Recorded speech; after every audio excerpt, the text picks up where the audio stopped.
there was this moment that really has changed my life. I dropped into a wave, made the bottom turn, and then, looked up at this wall of green, and it was like, oh my God, this is unbelievable. And then just shot across this glass, got to the edge of the wave, and just sat down on the board, and it was just indescribable. The power, the energy, the connection with the sea, the beauty, the physicality, and that was it. That moment hooked me. Glenn Gordinier was 16 when he caught that first wave off a New Jersey beach. Now at 64, you can still find him waxing his board on a December morning outside his home in Stonington. From early May at the end of the season back to mid-October, it's more and more open. In his new book, Surfing Cold Water, Gordinier reflects on his experiences in New England's off-season, when the waves are a lot less crowded. Of course, there's always the other kind of hardcore guys that whenever there's a good forecast, you see all the cars, moving up and down the road, up A1A and out to Misquamicut and Natunic and places. But again, there's plenty of room out there. A recent Friday morning outing started in Watch Hill, where the waves weren't quite right, and moved east up the Rhode Island coast, picking up friends and friends of friends along the way. That break's farther inside. That's a better break on the other side.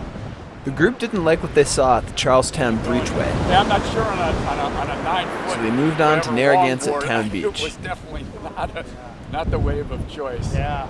In the winter is, the solitude, or, being alone is not good. That's not healthy.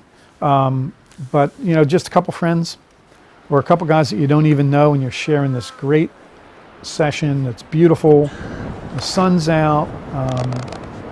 You have it all to yourselves, and you constantly, as you paddle by each other, you paddle out together. It's like, do you believe this? This is just, what a day, what a gift. So I like that, and I like being in nature.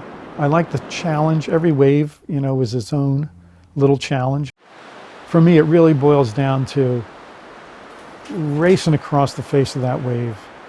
I don't get that feeling in any other endeavor where just that the energy of the sea comes through the board, through my feet, up into my core, and we're just connected, and all that energy, that power comes right within me.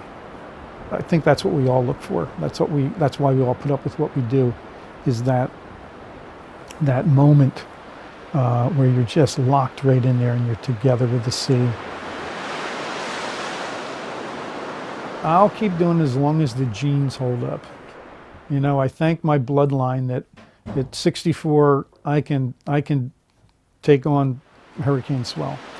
When it gets to be where double overhead is too much, then I'll do head high. And when that's too much, I'll do chest high. And then, and I've thought about this a long time ago, well, eventually maybe boogie boarding. As long as I'm in the wave, as long as I can pull it off. Doc Ball surfed till he was in his 90s. I'm ready for that.